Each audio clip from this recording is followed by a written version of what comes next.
For really responding to your brother and do whatever you could to help out all the protocol that actually needful to have your brother here in Rwanda.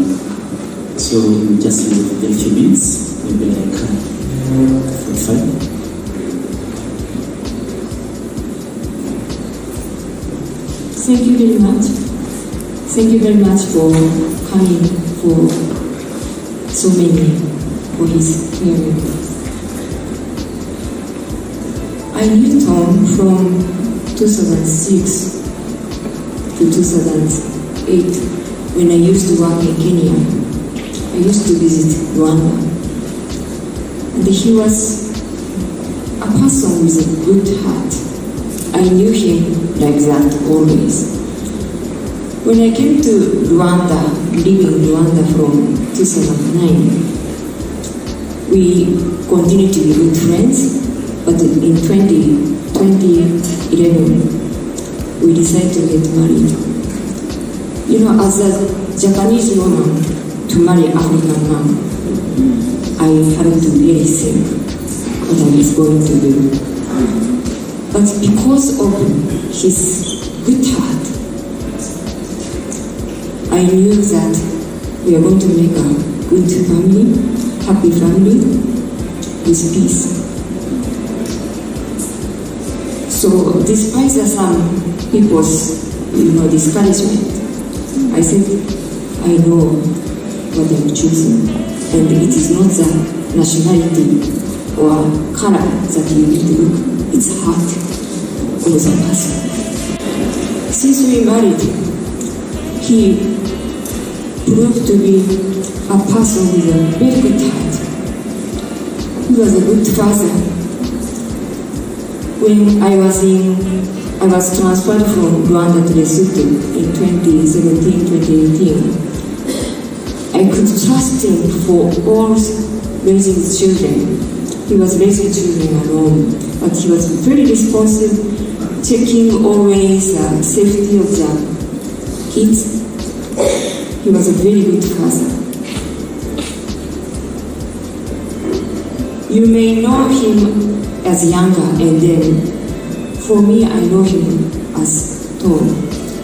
He never, boasted of his popularity or his star at home.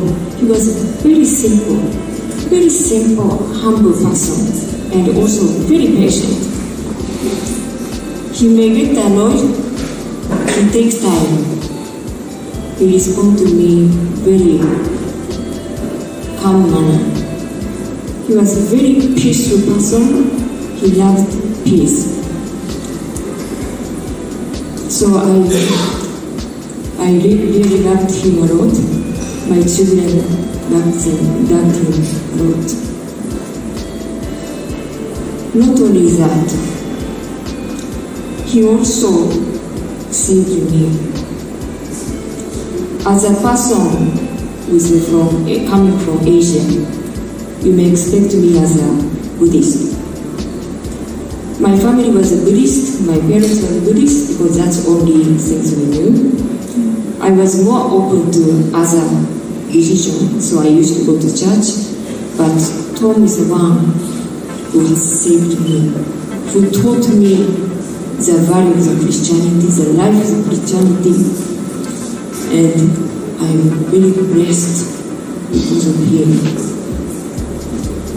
In 2013, when I was pregnant with Agnes, I had a complication. The doctor told me that you're going to have the complication, you have to do the operation.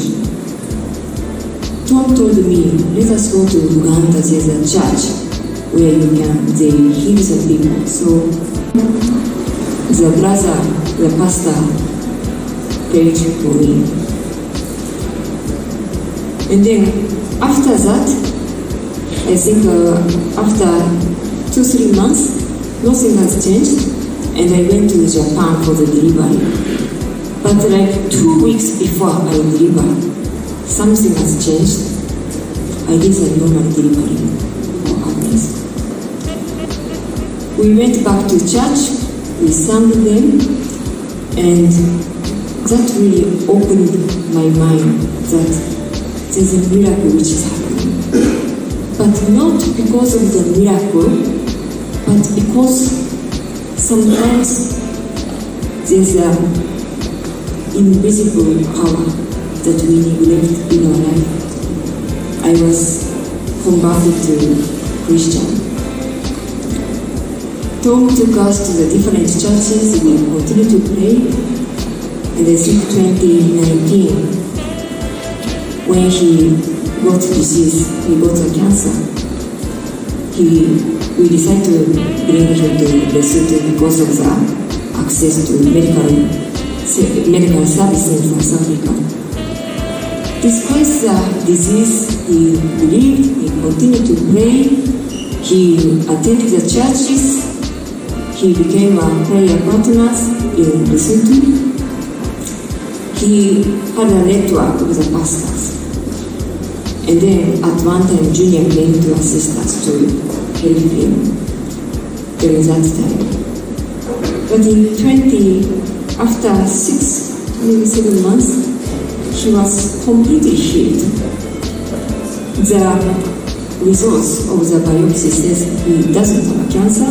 He has to stop the chemotherapy because it will damage him if you continue. So, at that time he was healed.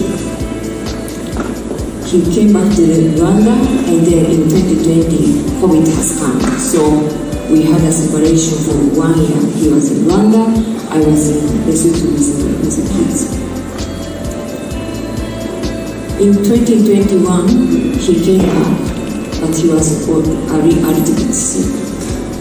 But he continues to pray, he continued to go to the other churches where he could preach, and his message was always like, no matter what, trust in God. No matter what, trust in God. So always he was preaching in the small churches run by Ugandan master. When he gets more weaker and weaker, still in March, when he did the operation, immediately after the operation, he came back and then he went to church. He was still preaching the gospel. All of these things, and when you are dealing with a disease, how many people can really continue to be strong in spirits? I have never seen his tears. I have never heard him talking negative things, like I'm going to die, etc. He was always positive. He was talking about healing, restorations, God is with us, etc. He continued like that. But in May,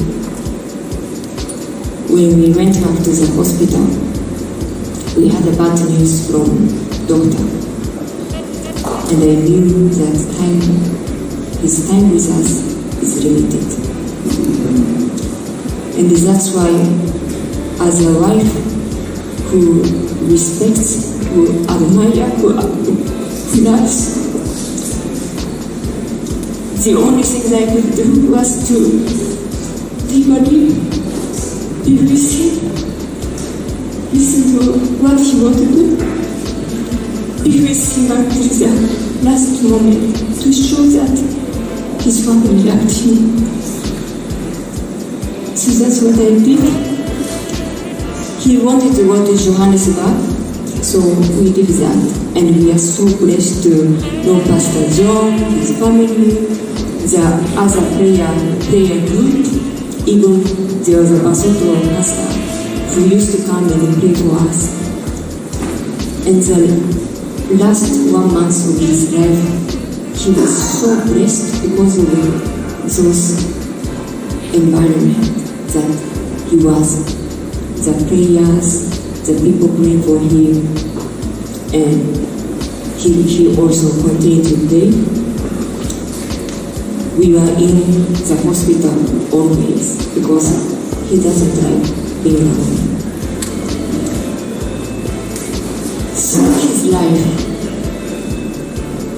and we have cried a lot, and we know we will still cry a lot. But what he taught us, what he left us, the reason why we are still here is because we have the purpose of life. We need to think about the legacy of Tom, and we need to take it in our heart so that he will be alive in our heart. One thing he told me, in fact he told me so many things, and especially the Christian values, the guiding in our life. But one thing he told me is, Rico, I can pray for you, I can pray for Thompson, Agnes, I can pray for my family, but it is only you who decide, who can determine whether you go to eternal peace, eternal life or not. It means that we may go to church, we may read the Bible, which is good, but our behavior, our action, our attitude and our heart has to be righteous so that we go to heaven. He says, I can pray, but it is only you who can do so, and you should stand up, pray, and then be following the God's word. As I am studying here, we will respect that. Also, as Tom is Tom is not here, but for us to respect him, honor his life, whatever his wish, his dream, his visions,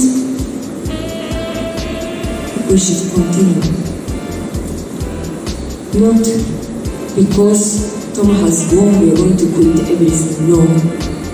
We will take it from here. Whatever we can do, we will do. I know Tom used to support the people who are very vulnerable, very poor during the COVID time. He used to tell me that he's giving the food to the neighbors, etc. I said, God bless you, please continue. I'm also a humanitarian worker, so I understand that I fully support that. Because Tom is no longer here, we are not going to stop. Our neighbors, the communities he lives, we are going to support. Because that way we honor him, we honor his belief and his vision. To spread the gospel, to heal the people, to pray for the disadvantaged people. So we are here. The pain is here, but we are also determined to move on strongly, so that Tom in heaven will not laugh at us, he will cry on us. Thank you very much. Nakoze Jan.